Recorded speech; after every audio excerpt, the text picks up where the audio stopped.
Sir ನಿಮ್ಮನ್ನು ಹಿಡಿಯೋದು ಭಾಳ ಕಷ್ಟ ನಮ್ಗೆ, ಯಾಕದು? ಹಿಡಿಯೋದು ಕಷ್ಟ ಯಾಕಂದ್ರೆ ಎರಡು ಜಾರಕಿ ಸ್ವಭಾವದ. ಸೆಕೆಂಡ್ಲಿ ಊರು ತಿರುಗೋದು, ಕಾಲಾಗ ಚಕ್ರ ಕೂತಾವಲ್ಲ, ಚಕ್ರದ ನಿಂದ್ರೋದು ಕಷ್ಟ ಆಗ್ತದೆ. ನೀವು ಸ್ಕೇಟಿಂಗ್ ನೋಡಿರ್ಬೇಕಲ್ಲ, ನೀವು ಹೋಗ್ತಾರೆ ನಿಂದಿರ್ಬೇಕಾದ್ರೆ ಕಷ್ಟ, ಅವ್ರಿಗೆ ಹೋಗ್ಬೇಕಾದ್ರೆ ಸರಿಯಾಗಿ ಹೋಗ್ತಿರ್ತಾರೆ ಅವ್ರು.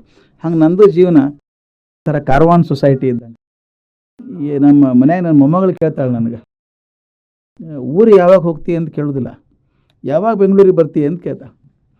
ಯಾಕೆ ತಿರುಗೋದು ಹುಚ್ಚದ. ಮತ್ತು ಇನ್ನೊಂದು, ನನಗೊಂದು ನಂಬಿಕೆ ಇದೆ ಜೋಶಿಯವರು, ನಾಳೆ ಮುಂಜಾನೆ ಬದುಕಿರ್ತೀನಿ ಅಂತ ಗ್ಯಾರಂಟಿ ಇಲ್ಲ. ಇವತ್ತಿದ್ದೀನಿ ಮಾಡಿಬಿಡ್ಬೇಕಷ್ಟೇ. ಹೀಗಾಗಿ ದಿನ ದಿನ ದಿನ ಬದುಕೋದಿದಲ್ಲ ಭಾಳ ಖುಷಿ ಕೊಡ್ತದೆ. ನಾನು ದೇವರಿಗೆ ಬೆಳಗ್ಗೆ ಎದ್ದು ಕೂಡಲೇ ಕೈ ಮುಗಿದು, ಭಗವಂತ ಥ್ಯಾಂಕ್ಸಪ್ಪ, ಇನ್ನೊಂದು ದಿವಸ ಎಕ್ಸ್ಟೆನ್ಷನ್ ಕೊಟ್ಟು. ರಾತ್ರಿ ಮಲ್ಕೊಂಡಾಗ ಬದುಕೇನೋ ಸತ್ಯನ ಗೊತ್ತಿದ್ದಿದ್ದಿಲ್ಲ. ಬೆಳಗ್ಗೆ ಎದ್ದು ಮೇಲೆ ಕಣ್ಣು ತೆಗೆದಾಗ ಬೆಳಗ್ಗೆ ಕಾಣಿಸ್ತು, ಮತ್ತೊಂದು ದಿವಸ ಎಕ್ಸ್ಟೆನ್ಷನ್ ಸಿಕ್ತು. ನನಗೆ ಕೊಡ್ಬೇಕಂತೇನಿಲ್ಲ, ಭಗವಂತ ಒಂದೇ ಕೇಳ್ಕೊಳ್ಳೋದು, ಇವತ್ತು ಮಾರ ಏನಾರು ಚಲೋ ಕೆಲಸ ಮಾಡಿದೆ ಅಂದ್ರೆ ನೀ ಎಕ್ಸ್ಟೆನ್ಷನ್ ಮಾಡಿದ್ದಕ್ಕೂ ಸಾರ್ಥಕ ಆಯ್ತು. ಇಲ್ಲಂದ್ರೆ ಯಾಕೆ ಮಾಡಬೇಕು ಅಲ್ಲ? ಅದಕ್ಕೆ ಭಾಳ ಪುಣ್ಯ ಕರುಣಾಮಯಿ ದೇವರು. ಎಕ್ಸ್ಟೆನ್ಷನ್ ಕೊಡ್ತಾನೆ ನಮ್ಗೆ, ಏನಾರ ಮಾಡಿರೋ ಅಂತ ಕೊಡ್ತಾನೆ, ನಾವು ಹಂಗೆ ಹೋಗ್ಬಿಡ್ತೀವಿ.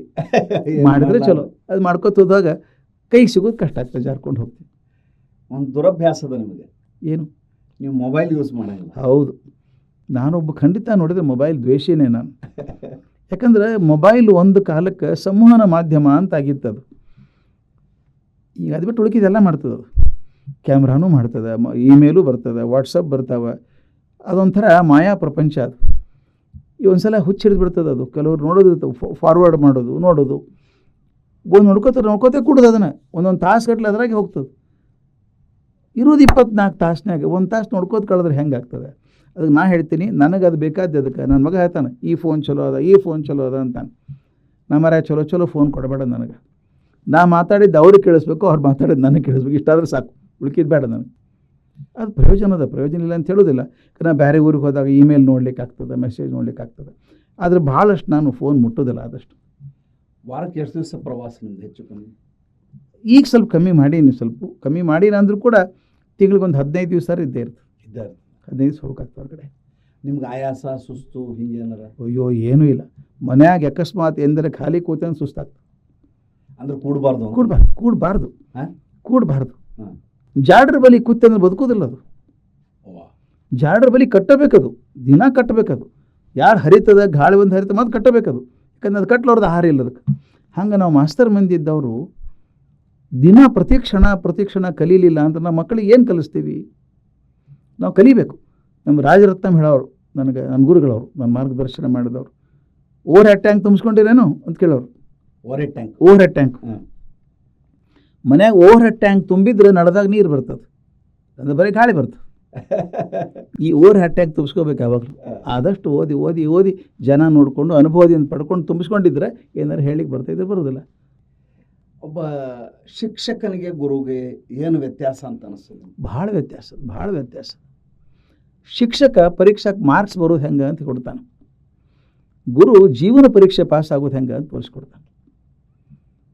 ಶಿಕ್ಷಕ ನಿನ್ನ ಮುಂದಿನ ಅವಕಾಶಗಳಿದು ಅಂತ ತೋರಿಸ್ತಾನೆ.